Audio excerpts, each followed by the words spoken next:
Now, for more on the war, let's cross live to the Israeli city of Tel Aviv and speak with our special correspondent, Karl Bostic.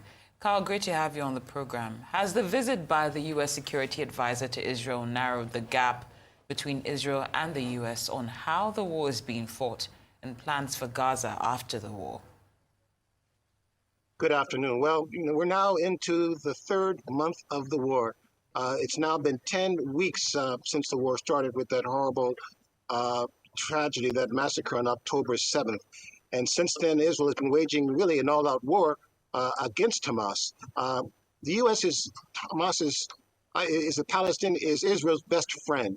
It's the best friend and last real friend. In fact, a Democrat senator from the U.S. said that Prime Minister Netanyahu has now gone too far.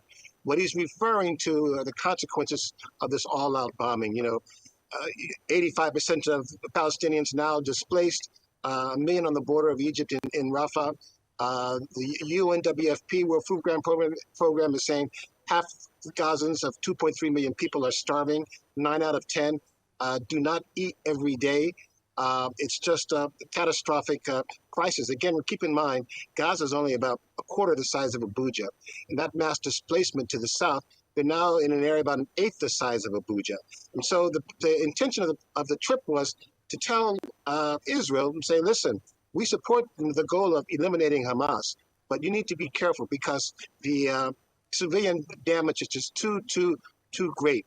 We are now isolated in defending you. And what he's referring to is the fact that even the UN vote that took place on Tuesday, compared to the UN vote in October calling for a ceasefire, 30 more countries were calling for a ceasefire. 30 more countries opposed to what Israel is doing. And in President Biden's own Democratic Party, they're against the results of this bombing. To put things in perspective, Israel has unloaded about 29,000 bombs since October 7th. Now reports are saying that about 50% of those bombs were dumb bombs, unguided, non-precision bombs. That means that they were dumping bombs weighing up to 2,000 pounds on targets without any precision at all. And that's why the high casualty toll. And now the U.S. is saying, you can't just bomb like this indiscriminately. You've got to be more precise, and you need to, in the end, use more elite forces on the ground. No more bombing. So publicly, they're saying, we agree to the ultimate goal, but they're also saying that this phase must come to an end. That's why the speculation here in Israel is that the U.S. wants them to wind this down by the end of the year. That's 2 weeks from now. And meanwhile, the Israel defense officials are saying that it will take several months into next year before we can end this war. So that's where the gap is really so wide, if you will. And meanwhile, you've got some hardliners in this government in Israel. You've got Israel's president saying that with or without international support, Israel will do what it has to do, will go it alone. You also have another hardline cabinet minister saying today that when it comes to what happens to Gaza after the war against Hamas, Israel will reoccupy Hamas. Israel will reoccupy Gaza, that is. Right. Now, can you give us more details about the poll taken of Palestinians on the war and what this really means for the future of Gaza? Well, it's really striking because, again, as I say, here I am in Israel. I feel like I'm caught between two societies because I'm talking to a lot of Israelis, I'm talking to a lot of Israeli Arabs, and the view of the war and what caused the war, it couldn't be different. This was the most comprehensive poll of Palestinians in both the West Bank and Gaza, and it was comprehensive because these were face-to-face interviews. It was not done over the phone, and the results are just so startling. They're saying, for example, if anything, most respondents expressed the view that Hamas had made the right decision to attacking Israel. And 90% said they either did not know or did not believe that Hamas had committed atrocities on October 7th. And I can tell you from personal experience, I've spoken with Arabs and Israeli Arabs and Palestinians who actually were doubtful that those events occurred on October 7th, that they may have been fabricated by Israel. That's just how wide the gap is, which I just find, quite frankly, astounding. And amongst other findings, they were saying that the decision by Hamas to attack Israel, was the right decision. 70% of the respondents said they believe that Israel would not succeed in eradicating Hamas. 60% of the respondents, the highest share were recorded by the center, said they would support the dissolution of the Palestinian Authority. 90% saying that Mahmoud Abbas That's who Jake Sullivan is visiting today, 90% saying that he should resign. So this is the mood on the ground amongst Palestinians. So if you're talking about a future of Gaza with the Palestinian Authority as a governing body, as a partner of Israel, but this is how the people on the street feel, that's a lot of lifting right now diplomatically that has to happen right now, because even the people on the ground, the Palestinians, don't trust the Palestinian Authority, and meanwhile, Hamas is still popular. And then finally, 1/3 of the respondents said they supported a two-state solution, while 65% said they thought the expansion of Israeli settlements had made such a proposed two-state solution impossible. I'll give you one last little detail. One analyst was saying, this morning that it would take another 10 to 15 years before you consider two-state solution. So they're so wide apart here in Israel, but I don't think, no one can wait for that. Patience is running out in the U.S. And around the world. And Israel right now, they're prepared to carry this offensive as long as it takes, despite the consequences militarily, civilian-wise, and even the humanitarian crisis itself. Well, Karl, are there any signs of a change in Hamas's strategy for the war now that we're into a third month of it? What's really very interesting is this, and to keep in mind that what has set Hamas apart from other, Palestinian parties like Fatah, Hamas from the outset was dedicated to the annihilation of Israel, did not recognize Israel.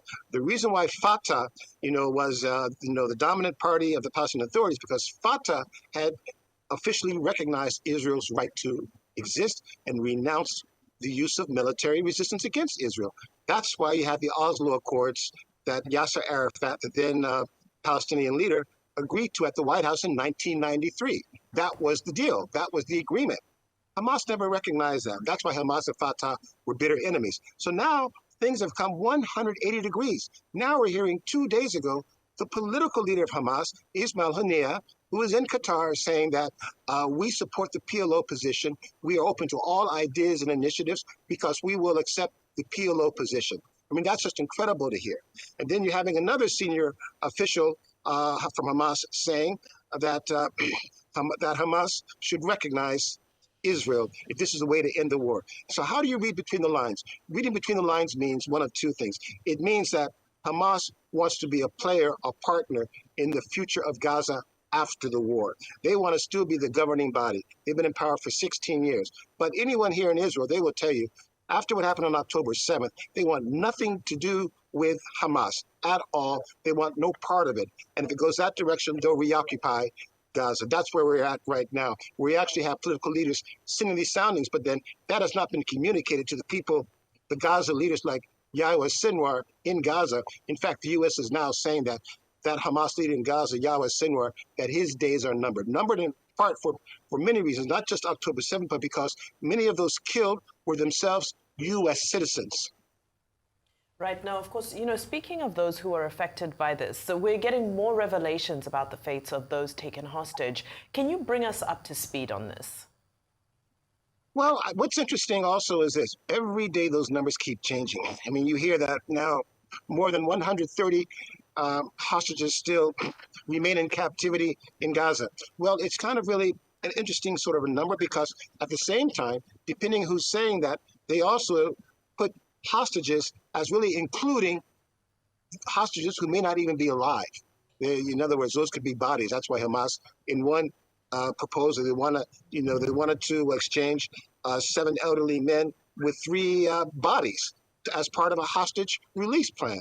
And I'm saying all of this because now, just a few days ago, they're admitting that there may be at least 19 hostages who are dead. Amongst those 19 was a foreigner. There are many foreigners amongst those 1,200 killed from different countries, from Thailand, from Russia, from Australia, and even from Africa. The only African country to have hostages taken or killed was Tanzania. 2 farming students who were working in a kibbutz. On October 7th, one of those Tanzanian farming students was killed on the spot.